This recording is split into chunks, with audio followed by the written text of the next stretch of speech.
আসসালামু আলাইকুম ওয়া রাহমাতুল্লাহি ওয়া বারাকাতুহু। তো মুসলমান আমার আব্বা জানেরা, ও আম্মা জানেরা, ও জওয়ান যুবতীরা, ও সোনা মানিকেরা, একটু শুনে যাবেন নবীর কথা।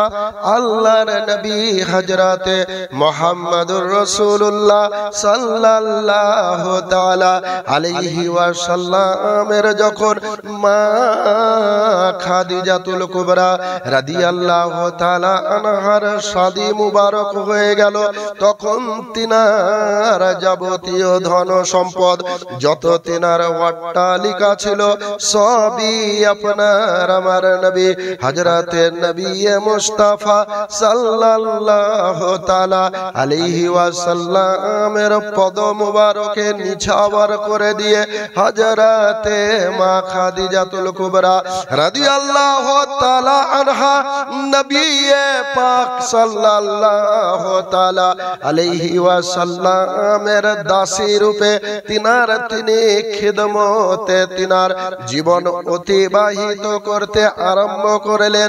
কিন্তু হযরতে নবী পাক সাল্লাল্লাহু তাআলা আলাইহি ওয়াসাল্লামকে তো আল্লাহ পাঠিয়েছেন तमाम দুনিয়ার জন্য রহমত স্বরূপ।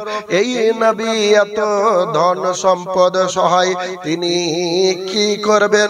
তিনার তো আশা আকাঙ্ক্ষা এটা নয় যে আমি ধন সম্পদ নিয়ে আরাম আয়েশে নিজের জীবন অতিবাহিত করব।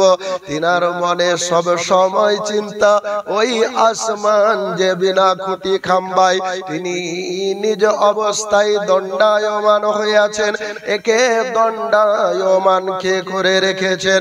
ওই যে সূর্য নিজের কক্ষে প্রদক্ষিণ করে অস্ত যায় এবং উঠে, এই সূর্যকে কে ডুবায় কে ওঠায়, এই চন্দ্রকে রাতের বেলায় কে উদিত করে আর দিনের বেলায় তাকে কে অস্তমিত করে, এই সমস্ত চিন্তা তিনার মনে মনে করতে থাকেন।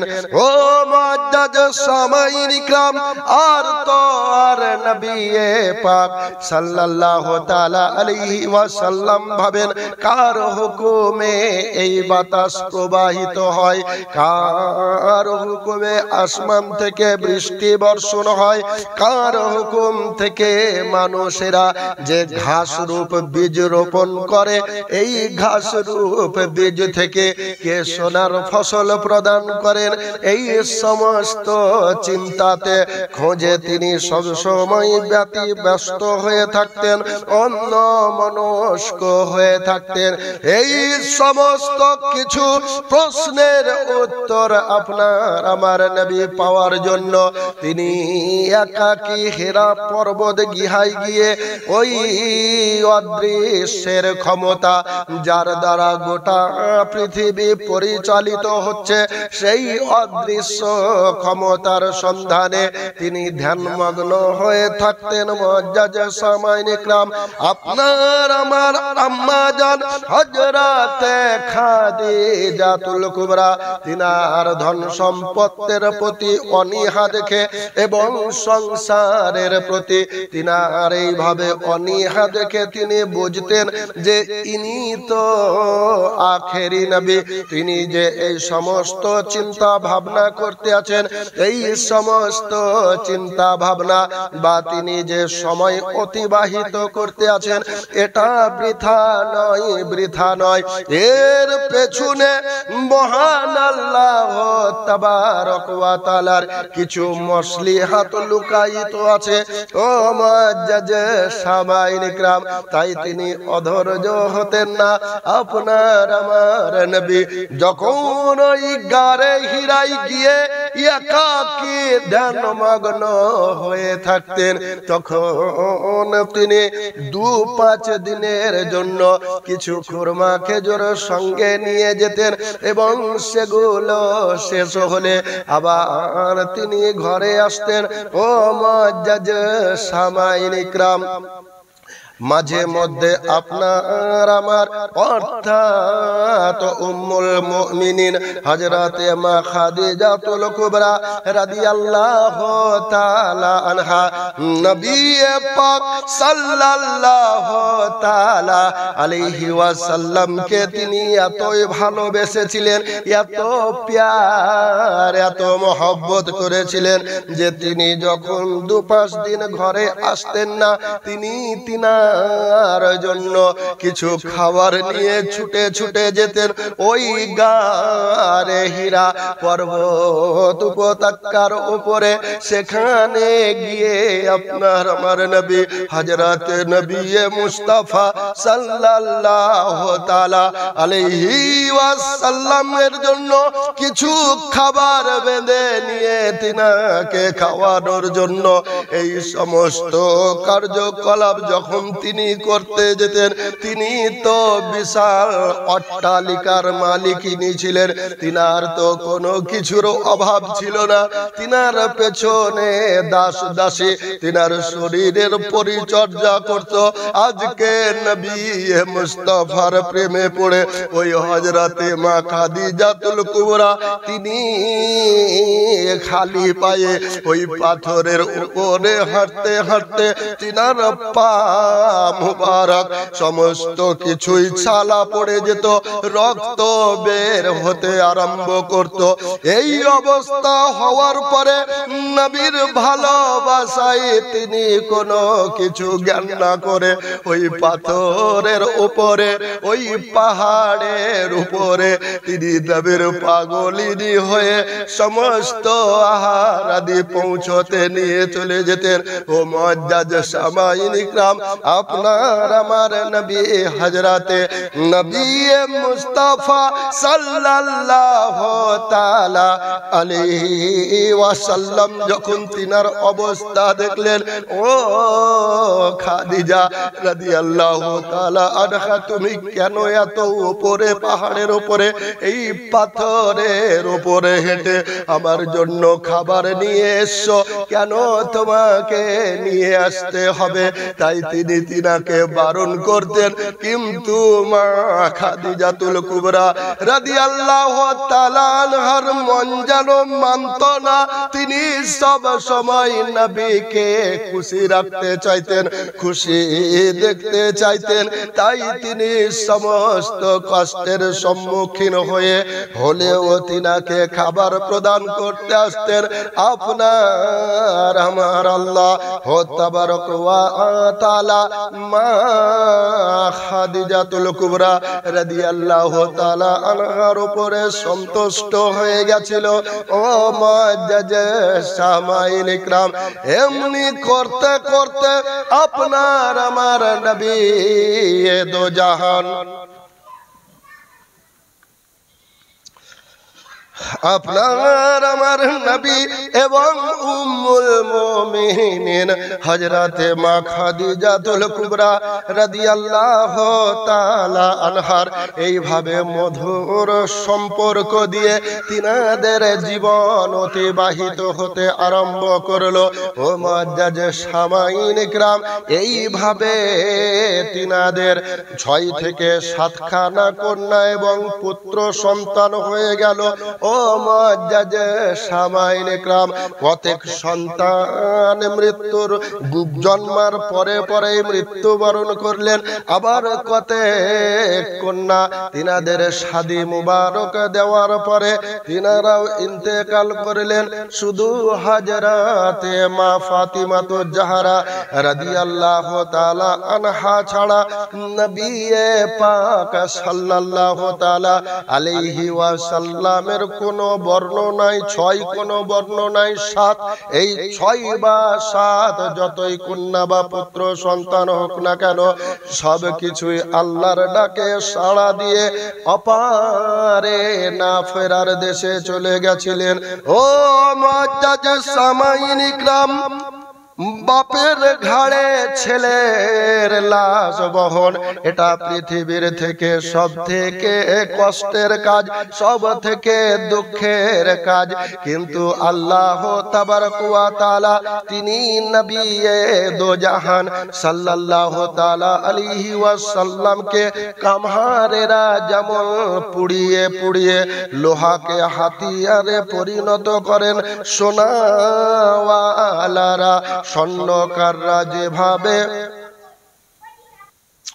স্বর্ণকার যেমন করে সোনাকে পুড়িয়ে পুড়িয়ে তাকে আরো উত্তম রূপে গহনা তৈরি করে, ঠিক তেমন করে আল্লাহ তাবারক ওয়া তাআলা হযরতে নবী দো জাহান সাল্লাল্লাহু তাআলা আলাইহি ওয়াসাল্লামের জীবনে তিনাকে দুঃখ কষ্ট দিয়ে পুড়িয়ে পুড়িয়ে পুড়িয়ে পুড়িয়ে খাঁটি সোনা রত্ন তৈরি করে নিয়েছিলেন। বেরাদার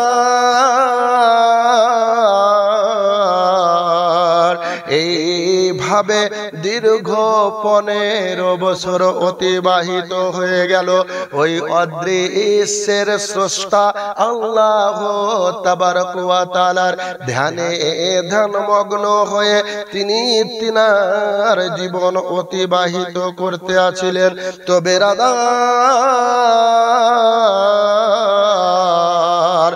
নবুয়ত এলানের কিছু সময় আগে আপনার আমার নবী জনাবে নবী মুস্তাফা সাল্লাল্লাহু তাআলা আলাইহি ওয়াসাল্লাম এমন এমন স্বপ্ন দেখতেন, যে স্বপ্নগুলো দেখে তিনি ভীতি সম্পন্ন হয়ে যেতেন। তিনার শরীর কাঁপতে আরম্ভ করত, তিনার শরীরে অস্বাভাবিকভাবে জ্বর আসতো। ও মুআজ্জাজ সামাইন ইকরাম, সমস্ত কিছু হযরতে মা খাদিজা রাদিয়াল্লাহু তাআলা আনহাকে তিনি বলতেন যে আজকে এই ধরনের স্বপ্ন দেখেছি, এই ধরনের স্বপ্ন দেখে আমি ভয়ে কম্পিত হয়ে যেতাম। কিন্তু হযরতে মা খাদিজাতুল কুবরা তিনার চাচাতো ভাইয়ের মুখ থেকে তিনি তো সবই শুনেছেন যে তুমি হবে আখেরি নবীর পত্নী এবং তোমার স্বামী হবে নবী। তাই তিনি মনে মনে চিন্তা করতেন যে এটা আল্লাহ যে তিনাকে নবুয়ত দান করেছেন এবং তিনার প্রতি ওহী নাজিল করবেন, এটারই সংকেত মনে করতেন। ও মুআজ্জাজ সামাইন ইকরাম, তাই তিনি একজন পূর্ণাঙ্গ স্ত্রী হিসাবে তিনি হযরতে নবী পাককে প্রত্যেকটি বিষয়ে অভয় দান করতেন এবং আশ্বস্ত করতেন, তিনাকে নির্ভয়ে থাকার পরামর্শ প্রদান করতেন।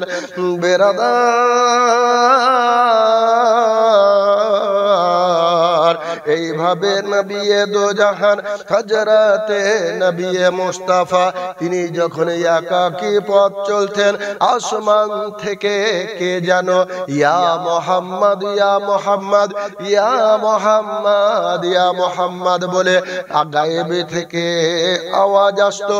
এই সমস্ত আওয়াজ শুনে তিনি ভীতি সম্পন্ন হয়ে তাড়াতাড়ি ঘরে চলে আসতেন, নিয়ে মা খাদিজাতুল কুবরাকে সমস্ত ঘটনা বলতেন। হযরতে মা খাদিজা তিনাকে পরামর্শ দিতেন, এবারে যদি আপনাকে কেউ মুহাম্মাদুর রাসূলুল্লাহ বলে তাহলে আপনি ভীতি সম্পন্ন না হয়ে আপনি দাঁড়িয়ে দেখবেন কোথা থেকে সে আওয়াজ আসে। তাই আপনার আমার নবী জনাবে মুহাম্মাদুর রাসূলুল্লাহ সাল্লাল্লাহু তাআলা আলাইহি ওয়াসাল্লাম তিনার পরামর্শ অনুযায়ী একদা তিনি আবার বাড়ি হতে বাহির হয়ে গেলেন।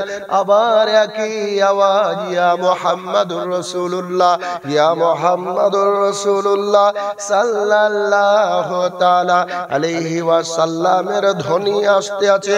এবারে তিনি ভীতি সম্পন্ন না হয়ে তিনি দাঁড়িয়ে দাঁড়িয়ে চারিদিকে দেখতে আছেন কোন দিক থেকে এই ধরনের আওয়াজ আসে, কোন দিক থেকে এই ধরনের আওয়াজ আসে।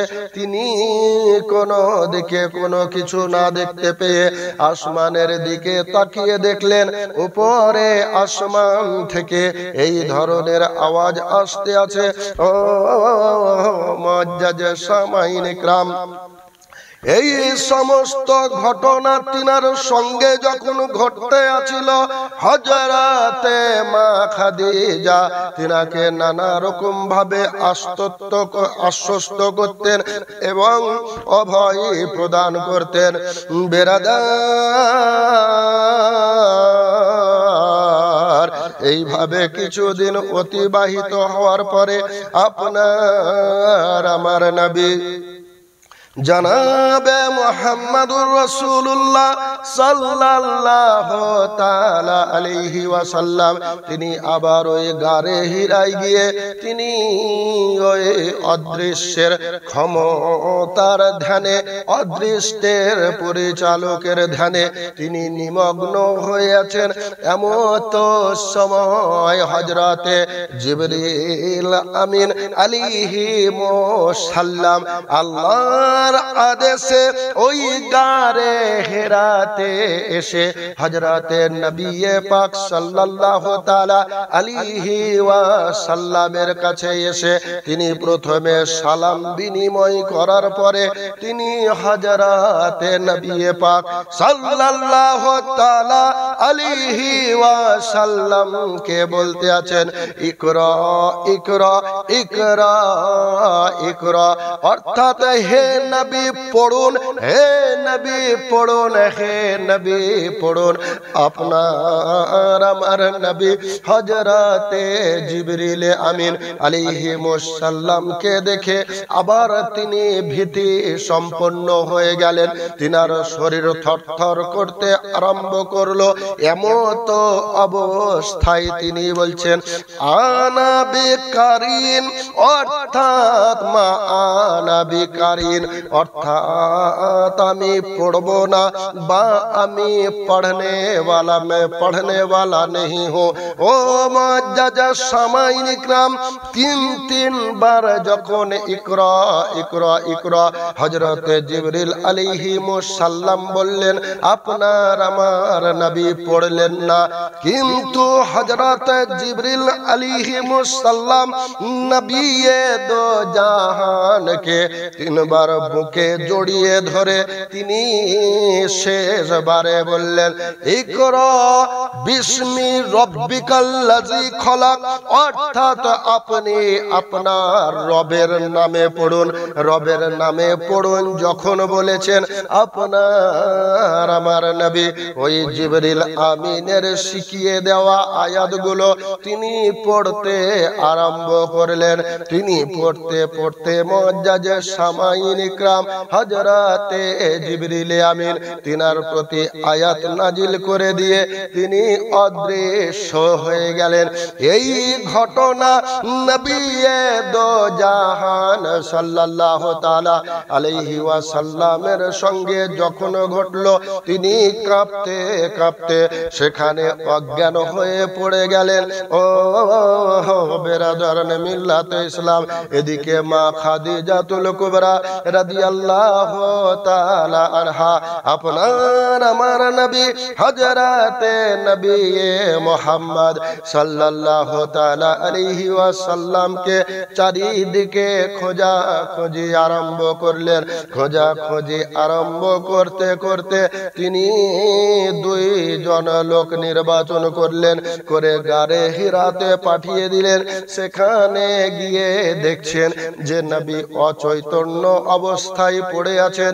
এই খবর যখন মা খাদিজাতুল কুবরা রাদিয়াল্লাহু তাআলা আনহা শুনলেন, আপনার আমার নবী মুহাম্মদ সাল্লাল্লাহু তাআলা আলাইহি ওয়াসাল্লামকে ধরে ধরে ধরে ধরে তিনি বাড়িতে নিয়ে এলেন। মুআজ্জাজ সামাইন ইকরাম, আপনার আমার নবীর শরীর শরীর জ্বরে যেন পুড়ে যাচ্ছে আর তিনি থরথর করে কাঁপতে আছেন।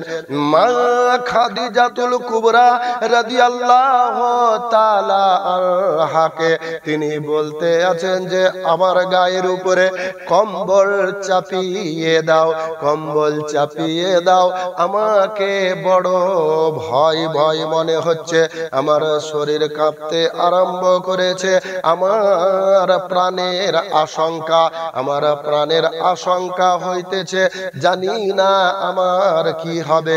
মুআজ্জাজ সাহাবায়ে ইকরাম এই কথা যখন হযরতে মা খাদিজাতুল কুবরা শুনলেন, তিনি নবীকে পুনরায় আশ্বস্ত করতে আছেন, আপনি তো রহমতের নবী, আপনি তো পরোপকারী নবী, আপনি তো জীবনে কারো কোনো ক্ষতি করেন নাই, আপনি তো এতিমের মাথার ছাতা, আপনি তো গমখারের, আপনি তো সাহারা, আপনি তো প্রত্যেককে দয়ার দৃষ্টি নিক্ষেপ করেন, আপনাকে কে আপনার প্রাণের আশঙ্কা ঘটাইবেন? আল্লাহ বা আপনার সহায় না থেকে আপনার বিপক্ষে থাকে কি করে বা থাকতে পারেন না। তাই তিনি এই সমস্ত কথাবার্তা বলে নবীকে সাহস প্রদান করতে আছেন, নবীকে আশ্বস্ত করতে আছেন।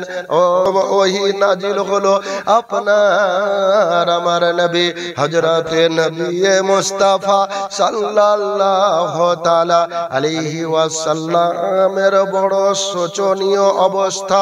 ও মুআজ্জাজ সাহাবায়ে ইকরাম, এই অবস্থা দেখে মা খাদিজাতুল কুবরা রাদিয়াল্লাহু তাআলা আনহা আপনার আমার নবী জনাবে মুহাম্মদুর রাসূলুল্লাহ সাল্লাল্লাহু তাআলা আলাইহি ওয়াসাল্লামকে বলতে আছেন, ও আমার প্রাণের চেয়ে প্রিয় স্বামী, আপনি যদি আমাকে আদেশ প্রদান করেন তাহলে আমার চাচাতো ভাই জিনার নাম হচ্ছে হযরতে ওয়ারাকা ইবনে নওফেল, উনি তাওরাত জবর ইনজিল কিতাবের সুপণ্ডিত, আমি তিনার কাছে গিয়ে এই সমস্ত ঘটনার কারণ বৃত্তান্ত তার সঙ্গে আলোচনা করে আসব। এই কথা যখন হযরতে মা খাদিজাতুল কুবরা রাদিয়াল্লাহু তাআলা আনহা নবীকে বললেন, নবী তিনাকে ইজাজত দিয়ে দিলেন। নবী মুস্তাফাকে সঙ্গে নিয়ে হযরতে মা খাদিজাতুল কুবরা রাদিয়াল্লাহু তাআলা আনহা তিনার চাচাতো ভাই হযরতে ওয়ারাকা ইবনে নওফেলের কাছে গিয়ে তিনি বৃত্তান্ত ঘটনা বললেন। তিনি সমস্ত শোনার পরে বলতে আছেন, ও আমার চাচাতো বোন, ও হযরতে খাদিজাতুল কুবরা রাদিয়াল্লাহু তাআলা আনহা, আমি তাওরাত জবর ইনজিল পড়ে এই সমস্ত ঘটনা জানি যে এর আগে যত নবী এসেছিলেন অর্থাৎ জিনাদের প্রতি আল্লাহ তাবারক ওয়া তাআলার ওহী নাজিল হয়েছিল, তিনাদেরও একই অবস্থা হয়েছিল। কাজে কাজে এতে ভয়ের কিছু নেই। যে তোমাদের কাছে এসেছিলেন তিনি হচ্ছেন হযরতে জিবরিল আমিন, এবং তিনি যে বাণীগুলো শিখিয়ে গেছেন সেই বাণীগুলো হচ্ছে আল্লাহ তাবারক ওয়া তাআলার আয়াত সমূহ। কাজে কাজে তোমাদের ভয়ের কোনো কারণ নেই। কিন্তু এই যে তুমি নবী, এই কথা যখন তুমি প্রচার করতে আরম্ভ করবে, তামাম দুনিয়ার লোক তোমার দুশমন হয়ে দাঁড়াবে, সবাই তোমাকে তিরস্কার করবে, তোমার প্রাণহানির আশঙ্কাও তারা ঘটাইবে, আর তারা তোমাকে অবশেষে দেশ থেকেও তাড়িয়ে দেবে। কেন না প্রত্যেক জলিলুল কাদের নবী তিনাদেরকে দেশ থেকে অন্য দেশে হিজরত করতে হয়েছে। তো বেরাদার, আজকেও কোন সত্যবাদী যদি দুনিয়ার বুকে প্রত্যেকটি কথাই সত্য বলে, তিনার গ্রামবাসী এলাকাবাসী তারা শত্রু হয়ে দাঁড়ায়। ও মুআজ্জাজ সামাইনে কিরাম, বিশেষ করে নিজের গ্রামের লোক, নিজের এলাকার লোক সর্বপ্রথম ওই আল্লাহওয়ালা ব্যক্তিকে কোনোদিনই মেনে নেয় না, পরবর্তী কালে তারা স্বীকার করে। কিন্তু প্রথমত অবস্থাতে তারা ওই সত্যবাদী ব্যক্তিদের এত নির্যাতন করেন, এত অত্যাচার করেন। তো বেরাদার, এমন করিয়ে আল্লাহ তাবারক ওয়া তাআলা তিনার প্রিয় বান্দাদের ওই নবীর সুন্নাত পালন করিয়ে নেন। বেরাদারানে মিল্লাতে ইসলাম, আপনার আমার নবী যখন এই সমস্ত কথা হযরত ওয়ারাকা ইবনে নওফেলের কাছে শুনলেন, তিনি তিনার কাছ থেকে এই ভাবনা চিন্তা করতে করতে চলে এলেন যে মহান আল্লাহ তাবারক ওয়া তাআলা আমাকে যে দায়িত্ব দিয়েছেন, এই দায়িত্ব আমাকে পালন করতে হবে। কাজে কাজে দেশের লোক কি বলল, আমাকে ভালোবাসলো না তিরস্কার করলো, এই সমস্ত কিছু দেখলে হবে না। আল্লাহ তাবারক ওয়া তাআলা তিনার প্রত্যেকটি বান্দাকে তিনার আদেশ ও নিষেধ ওহী হিসাবে আমার মাধ্যম দিয়ে জানাতে চাই, তারা কিভাবে নিজেদের জীবন অতিবাহিত করবে। এই সমস্ত কিছু আল্লাহ আমার প্রতি বিধান নাজিল করে তিনার বান্দাদেরকে সঠিক রাস্তায় পরিচালিত করতে চান। এতে আমাকে যতই কষ্ট হোক, কোনো কষ্টের জন্য আমাকে এই রাস্তা পরিত্যাগ করে আমাকে ছেড়ে গেলে হবে না। যতই কষ্ট হোক না কেন, আল্লাহর কাজ আমাকে আঞ্জাম দিতে হবে। ও মুআজ্জাজ সামাইনে কিরাম, বেরাদারানে মিল্লাতে ইসলাম, এমত অবস্থায় তিনি তিনার কাছ থেকে ফিরিয়ে এলেন। বেরাদার, আর একদিন আপনার আমার নবী হযরতে নবী মুস্তাফা সাল্লাল্লাহু তাআলা আলাইহি ওয়াসাল্লাম একাকী তিনি ঘুরতে আছিলেন। এমত সময় আসমান থেকে এক বিরাট আকারের সিংহাসন জমিনের দিকে নামতে আছিল, আর ওই বিরাট আকারের সিংহাসনের উপরে হযরতে জিবরিল আমিন বিরাট বড় আকারে তিনি তিনার উপরে উপবিষ্ট হয়ে বা বসে নামতে আছিল। এই ঘটনা দেখে হযরতে নবী পাক সাল্লাল্লাহু তাআলা আলাইহি ওয়াসাল্লাম তিনি কাঁপতে আরম্ভ করেছিলেন। ও মুআজ্জাজ সামাইনে কিরাম, আল্লাহ তাবারক ওয়া তাআলা তিনাকে জানিয়ে দিলেন আপনার ভয়ের কোনো কারণ নেই। হযরতে জিবরিল আলাইহিস সালাম জানিয়ে দিলেন আপনার ভয়ের কোনো কারণ নেই। আপনার প্রতি আল্লাহ তাবারক ওয়া তাআলা রাজি ও খুশি। আপনাকে আল্লাহ তাবারক ওয়া তাআলা তিনার রাসূল হিসাবে আপনাকে কবুল করে নিয়েছেন। ও মুআজ্জাজ সামাইনে কিরাম, তো বেরাদার,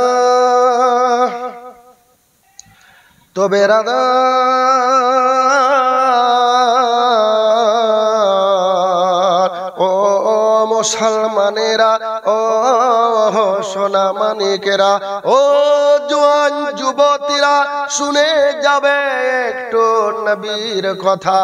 নবী মুস্তাফা সাল্লাল্লাহু তাআলা আলাইহি ওয়াসাল্লাম এইভাবে আল্লাহ তাবারক ওয়া তাআলার প্রত্যাদেশ বা ওহী তিনি প্রাপ্ত হলেন। মুআজ্জাজ সামাইনে কিরাম, এবারে ওনার কাজ হচ্ছে আল্লাহর সমস্ত আদেশগুলোকে মানবের মধ্যে ছড়িয়ে দেওয়া। তাই হযরতে মা খাদিজা রাদিয়াল্লাহু তাআলা আনহাকে তিনি জিজ্ঞাসা করতে আছেন, তুমি আমার ব্যাপারে কি ধারণা পোষণ করো? তিনি বলতে আছেন, ও আমার মাথার তাজ, আমি আপনার ব্যাপারে এই ধারণা পোষণ করে আপনি হচ্ছেন আল্লাহ তাবারক ওয়া তাআলার শেষ পয়গম্বর বা নবী। তাহলে নবী পাক বলতে আছেন, তাহলে তুমি দেরি কেন করছো? তুমি এই সত্যের ধর্ম, দয়ার ধর্ম, ইনসাফের ধর্ম, মুক্তির ধর্মকে কবুল করে নাও, পড়ে নাও লা ইলাহা ইল্লাল্লাহু মুহাম্মাদুর রাসূলুল্লাহ। এই কথা যখন হযরতে নবী পাক হযরতে মা খাদিজাতুল কুবরা রাদিয়াল্লাহু তাআলা আনহাকে বললেন, হাসি মুখে এক কথায় তিনি নবীর কলেমা শরীফ পড়ে নিয়ে তিনাকে নবী স্বীকার করে নিয়ে তিনি ইসলাম ধর্মে দীক্ষিত হয়ে গেলেন। ও মুআজ্জাজ সামাইন ইকরাম, তারপরে পরে হযরতে নবী পাকের চাচাতো ভাই হযরতে আবু তালিবের ছেলে হযরতে আলী কাররামুল্লাহ ওয়াজহু, যে আলী রাদিয়াল্লাহু তাআলা আনহু নবী মুস্তাফা সাল্লাল্লাহু তাআলা আলাইহি ওয়াসাল্লামের কাছে তিনি লালিত পালিত হতেন, তিনিও নবীর কলেমা পড়ে নিলেন। বেরাদার, তারপরে হযরতে মা খাদিজাতুল কুবরার একজন কৃত দাস ছিলেন, উনি ইসলাম ধর্ম কবুল করলেন। ও বেরাদারানে মিল্লাতে ইসলাম, এরপরে হযরতে আবু বকর সিদ্দিক রাদিয়াল্লাহু তাআলা আনহু তিনিও ইসলাম ধর্ম কবুল করে নিলেন।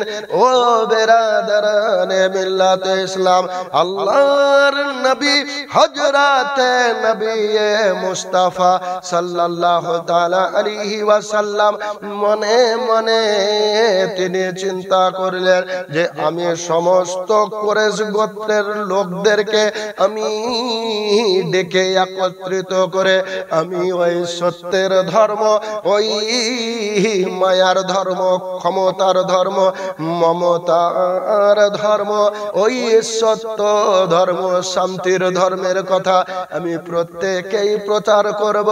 আল্লাহ তাবারক ওয়া তাআলার তরফ থেকে আমি এই দায়িত্ব প্রাপ্ত হয়েছি।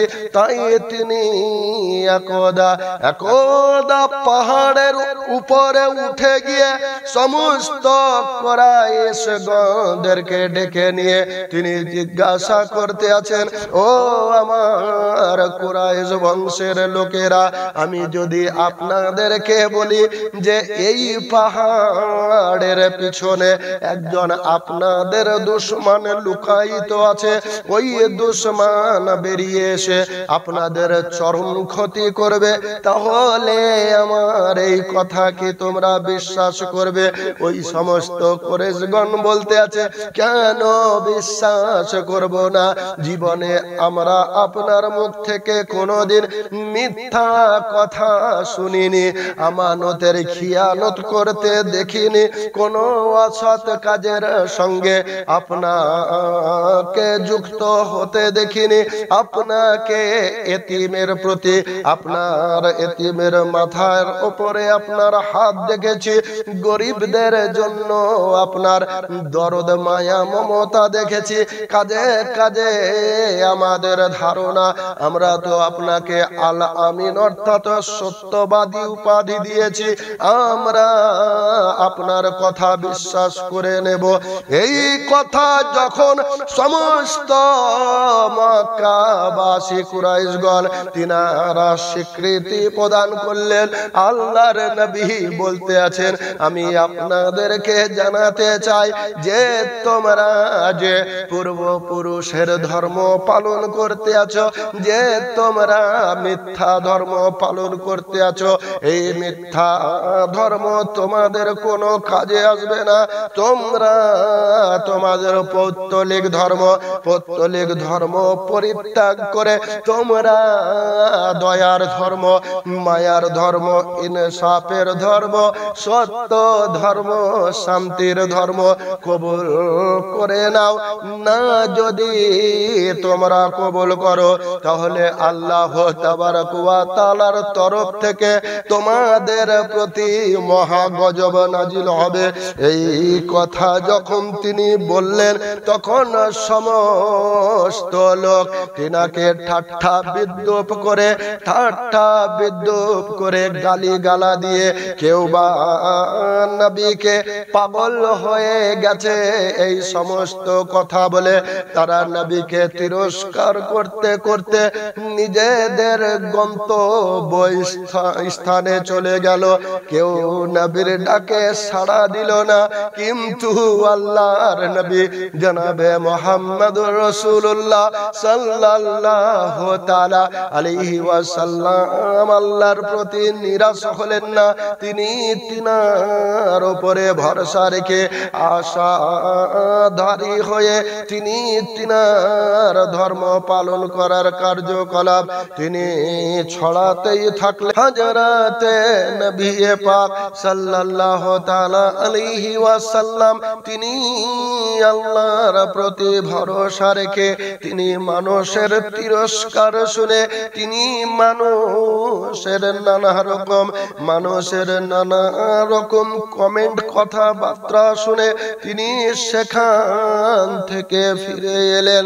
আপনার আমার নবী জনাবে মুহাম্মদুর রাসূলুল্লাহ এইভাবে তিনি প্রকাশ্যে অপ্রকাশ্যে যেখানে যেভাবে সম্ভব হয় আল্লাহর নবী আল্লাহর ধর্ম তিনি প্রচার করতে আরম্ভ করলেন। মুআজ্জাজ সামাইন ইকরাম কিন্তু উতবা সাইবা এবং আবু জেহেল, আবু লাহাব এই সমস্ত কিছু দেখে নবীর প্রতি তারা এত দুশমনি আরম্ভ করলো যে তিনি যে রাস্তায় চলতেন সেই সমস্ত রাস্তাগুলোতে তারা কাঁটা বিছিয়ে দিত।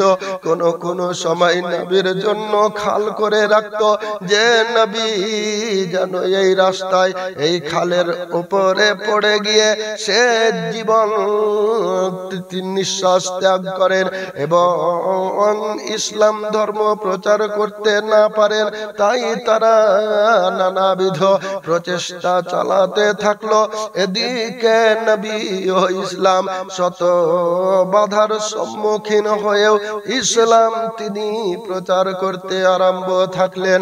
ও মুআজ্জাজ সামাইন ইকরাম, বিরাদরানে মিল্লাতে ইসলাম, এমনি করে কয়েকজন যখন ইসলাম ধর্ম গ্রহণ করে নিলেন, এরা কিন্তু এটা মেনে নিতে পারছে না, সহ্য করতে পারছে না মুআজ্জাজ সামাইন ইকরাম।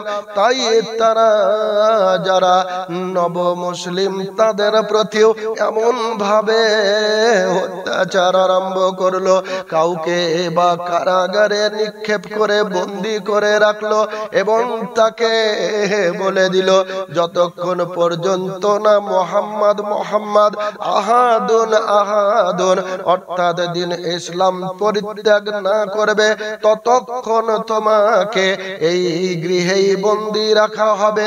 তোমাকে কোনো খাবার বা পানীয় কোনো কিছু দেওয়া হবে না, শুকিয়ে শুকিয়ে মারা হবে। আবার কাউকে কাউকে তারা গরম বালি, উত্তপ্ত বালির উপরে শুইয়ে দিয়ে তাদের বুকের উপরে বিরাট আকারের পাথর চাপিয়ে ফেলে রেখে দিত। আবার কাউরের প্রতি এত তারা অত্যাচার করত যে চাকু ছুরি দিয়ে তাদের সমস্ত দেহকে তারা চিরে চিরে তাদের ছালকে ছাড়িয়ে দিত। আর সেই ছাল ছাড়া ক্ষত জায়গায় তারা লবণ মাখিয়ে দিয়ে তাদেরকে বিভিন্ন রূপে কষ্ট দিত। ও মুআজ্জাজে সামাঈন ইকরাম, বেরাদারানে মিল্লাতে ইসলাম, কিন্তু আল্লাহর রহমত তাদের প্রতি এমনই ছিল, এত কষ্ট পাওয়ার পরেও কেউ ইসলাম ধর্ম থেকে ফিরে পৌত্তলিক ধর্মে চলে যায়নি। তারা বলেছিল যে যদি আমাদের জীবনও চলে যায় চলে যাক, কিন্তু সত্যের ধর্ম, মানবতার ধর্ম, রহমতের ধর্ম ও ইনসাফের ধর্ম আমরা পরিত্যাগ করতে পারবো না। এই বলে তারা তাদের মতামত মানুষকে জানিয়ে দিয়েছিল। ও মুআজ্জাজে সামাঈন ইকরাম, এমনি করে আপনার আমার নবী জনাবে মুহাম্মদুর রাসূলুল্লাহ সাল্লাল্লাহু তাআলা আলাইহি ওয়াসাল্লামকে যখন ধর্ম প্রচারে তারা বিরত রাখতে পারছে না, তারা অবশেষে কি আরম্ভ করলো? তারা আবু লাহাব, আবু জেহেল প্রত্যেকে কুরাইশ নেতারা উতবাকে তারা নিযুক্ত করলো যে যাও যাও যাও মুহাম্মদকে বুঝাও সে যেন আমাদের পৌত্তলিক ধর্মকে অপমানিত না করে, আমাদেরকে কাফির মুশরিক না বলে, আমাদের ধর্মকে বিভিন্ন ধরনের কটূক্তি না করে। তার জন্য আমি তোমাকে নিযুক্ত করলাম, তুমি গিয়ে যথারীতি তাকে বুঝিয়ে এসো। যদি তাকে ধন লাগে ধন দিব, সম্পদ লাগে সম্পদ দিব, তাকে যদি আমাদের নেতা বানিয়ে নিতে হয় তাকে সম্মানের শহীদ নেতা বানিয়ে নিব। তাই উতবা নবী পাকের কাছে গিয়ে বলছেন, ও মুহাম্মদ, তুমি তো আমাদেরই বংশের লোক, আমরা তোমার কথাই ব্যথিত।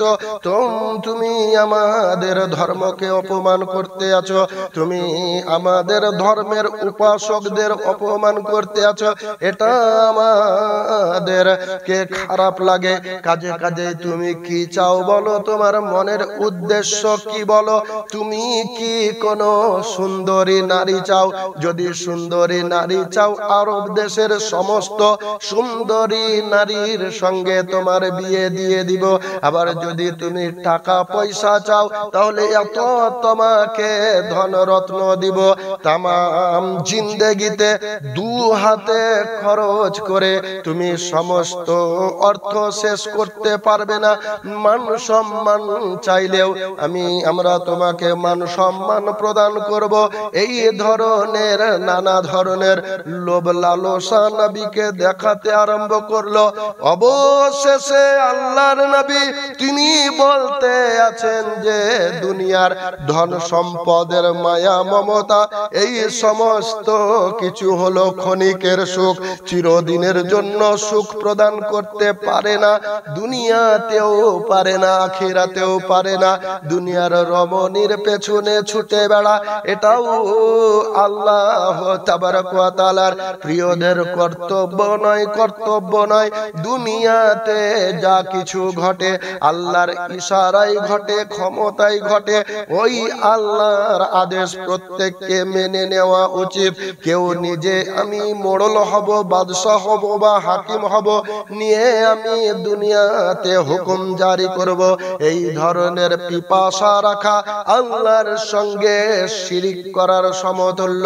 কাজেই এই সমস্ত জিনিসের প্রতি আমার কোনো লোভ লালসা নেই। আমার মনের আকাঙ্ক্ষা আল্লাহ যে আমাকে দায়িত্ব দিয়েছেন, আমি সেটাই আমি तमाम দুনিয়ার বাসীকে আমি প্রচার করতে চাই, তাদেরকে এই সত্যের ধর্মে দীক্ষিত করতে চাই। এই কাজেই আল্লাহ আমাকে নিযুক্ত করেছেন। এই কথা বলে উতবাকে তিনি ওই আল্লাহ তাবারক ওয়া তাআলা মহামধুর বাণী কুরআন পাকের কয়েকটি আয়াত শুনিয়ে দিলেন। এই আয়াতে পাক শুনে উতবার মন কিছুটা সিক্ত হলো, নরম হলো। সে কিন্তু আর দ্বিতীয় কোনো কিছু বলতে পারলো না। দ্বিতীয় কিছু না বলতে পেরে ফেরত গিয়ে তাদের সহচর দেখে, অর্থাৎ আবু লাহাব, আবু জেহেল প্রমুখকে বলতে আছে যে মুহাম্মাদের মুখে যে বাণী শুনে এলাম, বড় আশ্চর্য বাণী, বড় মধুর বাণী। ও মুআজ্জাজ সামাইন ইকরাম, এই কথা যখন উতবার মুখ থেকে তারা শুনছে, তারা বলতে আছে যে দেখো মুহাম্মদ কত বড় জাদুকর, এই উতবাকে সে জাদু করে দিয়েছে। আর কেউ যেন ভুলেও ওই মুহাম্মদের কাছে না যায়, মুহাম্মদ বড় জাদুকর বলে তার সমস্ত আবেগকে, সমস্ত কথাবার্তাকে ওই আবু লাহাব, আবু জেহেল উড়িয়ে দিল। বেরাদার, আর এদিকে নবী মুস্তাফা সাল্লাল্লাহু তাআলা আলাইহি ওয়াসাল্লাম কিন্তু প্রকাশ্যে অপ্রকাশ্যে যেখানে যেমন ভাবে সম্ভব দ্বীন ও ইসলাম তিনি প্রচার করতে আছেন। এইভাবে এক দুই করে মানুষেরা নবীর আখলাক দেখে, নবীর চরিত্র দেখে, নবীর ধৈর্যশীলতা দেখে, নবীর প্রতি তারা ঢেলা মারে, পাথর মারে, কোন সময় মরা পশুর অর্থাৎ ছাগল, দুম্মা, উটের নাড়ি ভুঁড়িকে গলায় পরিয়ে দেয় মালা করে, আবার ওই মরা পশুর নাড়ি ভুঁড়িকে নবীর পিঠের উপরে চাপিয়ে দেয়। এই সমস্ত কিছু কার্যকলাপ তারা করতে থাকে, কিন্তু নবী তাদের প্রতি কোনো রাগান্বিত না হয়ে তিনি তিনার মনকে বুঝাতেন, এরা আমাকে নবী বলে বুঝে না, এরা সত্য জানে না, নির্বোধ, তাই এই সমস্ত নোংরা কার্যকলাপ করতে আছে। আল্লাহ এদেরকে হেদায়েত দিলে এরা আর এই ধরনের কাজ করবে না। তাই তিনি তাদের কোন রকম কোনো ক্ষতি কামনা করতেন না। নবীর এই সমস্ত গুণ দেখে এক এক করে ইসলাম ধর্মের লোক আস্তে আস্তে বাড়তে আছে। এই যত বাড়ে তাদের টেনশন, চিন্তা আরো বাড়ে। বেরাদার, অবশেষে তারা বিভিন্ন ধরনের পরিকল্পনা করতে করতে একদিন তারা এই পরিকল্পনায় উপনীত হলো যে তিনার অভিভাবক অর্থাৎ হযরতে আবু তালিবের কাছে যেতে হবে, গিয়ে তার ভাতিজাকে যাতে সে এই ধর্ম থেকে, এই ধর্ম প্রচার করা থেকে বিরত রাখে, এই সমস্ত কথা তাকে বলে আসতে হবে। কথা মতো কাজ হলো। মুআজ্জাজ সামাইন ইকরাম হযরতে আবু তালিবের কাছে গিয়ে তারা বলতে থাকলো যে তোমার ভাতিজা মুহাম্মদকে তুমি দ্বীন ইসলাম ছড়াতে বিরত রাখো, আমাদের পৌত্তলিক ধর্মকে অপমান করা থেকে বিরত রাখতে বলো, না হলে তার বড় বিপদ আমরা ঘটিয়ে দেব, তার প্রাণনাশ পর্যন্ত আমরা করে দিব। এই সমস্ত কথা হযরত হযরতে আবু তালিবকে তারা বলে এলো, হযরতে আবু তালিব নবী মুস্তাফা সাল্লাল্লাহু তাআলা আলাইহি ওয়াসাল্লামকে বললেন, ও আমার প্রিয় ভাতিজা মুহাম্মদ সাল্লাল্লাহু তাআলা আলাইহি ওয়াসাল্লাম, তুমি পৌত্তলিক ধর্মকে কেন অপমান করো, কেন তাদের উপাস্যদের অপমান করো? তোমার যদি সেই পৌত্তলিক উপাস্যদের উপাসনা করতে ইচ্ছা না হয় করবে না, কিন্তু যারা করে তাদেরকে বাধা দিবে না, এতে করে তোমার জীবন আশঙ্কার মুখে দাঁড়িয়ে যাবে, তোমার প্রাণ নাশ তারা করে দিতে পারে। এই কথা যখন নবীকে বুঝাচ্ছেন হযরতে আবু তালিব, হযরতে নবী পাক সাল্লাল্লাহু তাআলা আলাইহি ওয়াসাল্লাম চাচা আবু তালিবকে বলতে আছেন, ও আমার চাচা জান, আপনিও শুনে নিন, জেনে নিন, ওই মহান আল্লাহ তাবারক ওয়া তাআলা তিনি যদি চান কাউকে মারবেন, তাহলে তিনাকে বাঁচাবার মতো কেউ থাকবে না। আর উনি যদি কাউকে বাঁচাতে চান, তাহলে তাকে মারার ক্ষমতা কাউরির থাকবে না। যাই হোক হবে, যদি এই সত্য ধর্ম প্রচার করার জন্য আমাকে মৃত্যু বরণ করতে হয়, তবুও আমি আল্লাহর নাফরমান হয়ে আমি মৃত্যু বরণ করব না। আল্লাহর ধর্ম প্রচার করেই মৃত্যু বরণ করব, এটাকেই আমি শ্রেয় মনে করি। এই কথা যখন হযরতে আবু তালিবকে শোনালেন, আর আবু তালিব পূর্ব হতে জানতেন যে আমার ভাতিজার কার্যকলাপ সমস্ত লোকের থেকে আলাদা, ইনি আখেরি পয়গম্বর হবেন। কতক পাদ্রীর মুখ থেকে এই কথা শুনেছিলেন, ইনি যে সত্যবাদী নবী, তাই তিনাকে আর বেশি কিছু বাধা প্রদান না করে তিনাকে আশ্বস্ত করলেন, ও ভাতিজা মুহাম্মদ, আমি হযরতে আবু তালিব যতদিন দুনিয়ায় বেঁচে থাকবো, আমার জীবন দিয়ে হলেও আমি তোমাকে রক্ষা করার চেষ্টা করব, তুমি তোমার কাজ করো। এই কথা যখন বলল, ওই আবু লাহাব, আবু জেহেল, আবু সুফিয়ান, উতবা, এই সমস্ত নেতারা দেখলো যে আবু তালিবকে বলেও কোনো সুফল পাওয়া গেল না, তাই তারা নবী পাক সাল্লাল্লাহু তাআলা আলাইহি ওয়াসাল্লামকে কিভাবে জব্দ করা যায় এই পরিকল্পনায় লিপ্ত হয়ে গেল। ও মুআজ্জাজ সামাইন ইকরাম, একদা আপনার আমার নবী হযরতে নবী মুস্তাফা সাল্লাল্লাহু তাআলা আলাইহি ওয়াসাল্লাম কাবা গৃহের পাশে তিনি আল্লাহ তাবারক ওয়া তাআলার অমীয় বাণী শোনাতে আছিলেন। এই বাণী শোনা কতক তার বিপক্ষ লোকেরা লক্ষ্য করে তাকে মারার জন্য একদল লোক এসে তিনার উপরে ঝাঁপিয়ে পড়লো। ঝাঁপিয়ে পড়ে তিনাকে বিভিন্ন ধরনের মারধর করতে আরম্ভ করলো। পাশে ছিলেন হযরতে হারিস। এই হারিস ইসলাম ধর্মে তিনি দীক্ষিত হয়েছিলেন, তিনি মুসলমান হয়েছিলেন। কাজে কাজে তিনার সামনে তিনার নবীকে যে তারা অত্যাচার করতে আছেন, নবীর আশিক প্রেমিক হিসাবে তিনি আর দূরে থাকতে না পেরে তাদের কাছে ঝাঁপিয়ে পড়লেন এবং নবীকে তিনি রক্ষা করার প্রচেষ্টা তিনি আপ্রাণ ভাবে চালিয়ে গেলেন।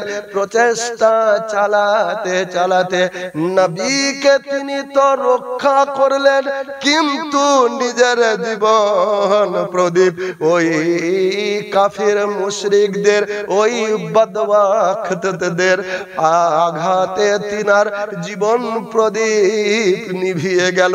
এটাই হলো আল্লাহ তাবারক ওয়া তাআলার সত্য সমস্ত দিন প্রচারের জন্য প্রথম শাহাদাত প্রথম শহীদ হলেন হযরতে হারিস রাদিয়াল্লাহু তাআলা আনহা। ও মুআজ্জাজ সামাইল ইকরাম, কোন শায়ের বলেছেন কতলে হুসাইন असल में मर गए यजीद है, कत्ले हुसैन असल में मर गए यजीद है, इस्लाम जिंदा होता है हर करबाला के बाद। অর্থাৎ হুসাইনকে কতল করে হুসাইনকে মারা সম্ভব হয়নি, কেন না ইসলাম জিন্দা হয় প্রত্যেকটি কারবালার ময়দানের পরে।